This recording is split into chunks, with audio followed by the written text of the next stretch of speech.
पूर्ण विश्वास है। माननीय उच्च न्यायालय कोलकाता ने भी अपने वर्डिंग में इस बात का जिक्र किया है।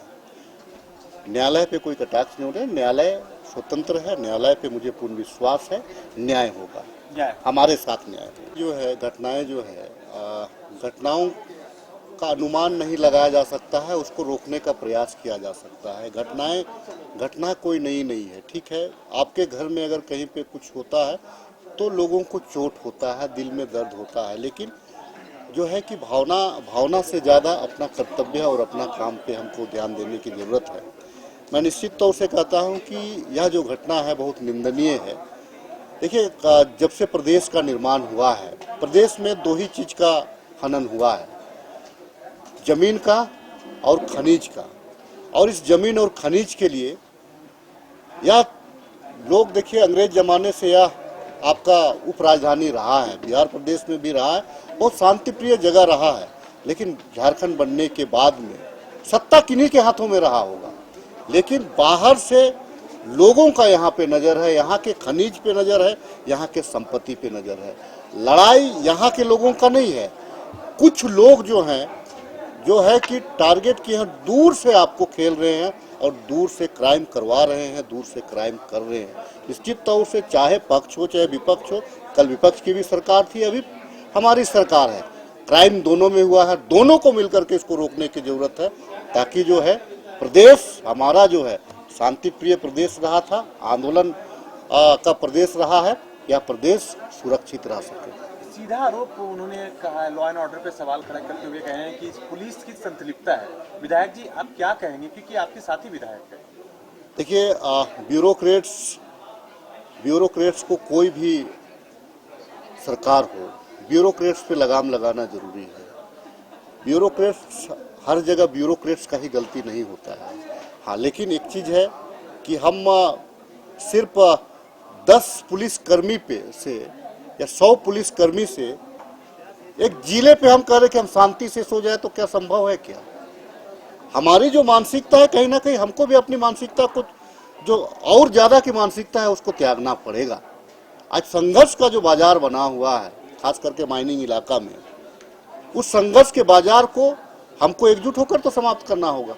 मैं भावनात्मक बात नहीं कर रहा, लेकिन यह सत्य है। आप किसी भी सरकार के भरोसे अगर आप बोलिएगा कि आरोप प्रत्यारोप लगाना बहुत आसान है, मैं आपके ऊपर आरोप लगाऊंगा, आप मेरे ऊपर आरोप लगाएंगे, रिजल्ट 0/0 आएगा।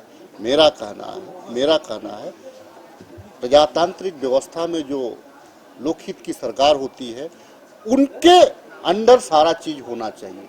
ब्यूरोक्रेसी के अंडर अगर हम सब कुछ को कर देंगे तो कहीं ना कहीं हमको नुकसान उठाना पड़ सकता है। जनप्रतिनिधि को जवाब देना पड़ता है, ब्यूरोक्रेसी को जवाब देना नहीं पड़ता है। जनप्रतिनिधि स्थायी होते हैं, ब्यूरोक्रेसी का ट्रांसफर होता है। ब्यूरोक्रेसी अपने टर्म्स पूरा करने के लिए आते हैं। अगर ब्यूरोक्रेसी के द्वारा चूक हुई है तो निश्चित तौर से कार्रवाई होनी चाहिए। एचईसी का मुद्दा क्या इस बार सदन में गूंजेगा, क्योंकि लगातार कह सकते हैं कि चौथा महीना है आंदोलन का और तालाबंदी की ओर है एचईसी, और आप उसी क्षेत्र से आते हैं? देखिए, भारतीय जनता पार्टी हमेशा एक नारा देती है, सारे लोगों को देना भी चाहिए, भारत माता की जय। तो ये तो हमारा मातृ उद्योग है, इस पे क्यों जय नहीं किया जा रहा है? आज गंभीर होना चाहिए, चाहे केंद्र की सरकार हो चाहे यहाँ का जो मैनेजमेंट हो। एचईसी हमको बहुत दिया है, एचईसी हमको हर उस क्षण हमको मदद किया है जब हम कमजोर पड़े हैं। एचईसी हमको दिया है, लेकिन जब आज एचईसी को जरूरत है तो आज एचईसी के साथ में, देखिए, प्राइवेट सेक्टर को मैं उसको दोष नहीं देना चाहता, लेकिन कोरोना काल में जिस प्रकार से सरकारी उपक्रम ने देश की सेवा किया है, राज्य का सेवा किया है, हमको यह नहीं भूलना चाहिए जो हमारा सरकारी उपक्रम है। एचईसी हमारा मस्तक है, एचईसी ने हमको मान दिया है।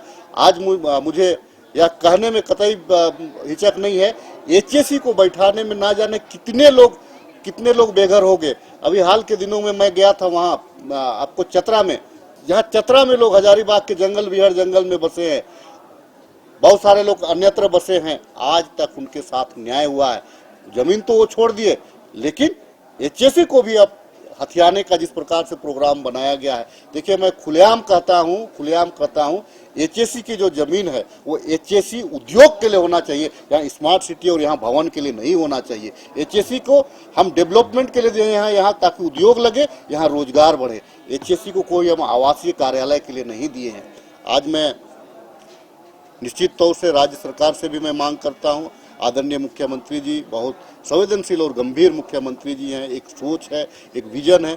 मैं आग्रह करना चाहता हूं, दो ही टूक आग्रह करना चाहता हूं, केंद्र को चलाना है, हाँ या ना में जवाब दे, नहीं चलाएगा तो आप जवाबदेही ले, हम चलाएंगे। निश्चित मानिए एचएसी में अगर हम पूंजी इन्वेस्ट करते आने वाला दिन एचएसी राज्य को भी संभालेगा।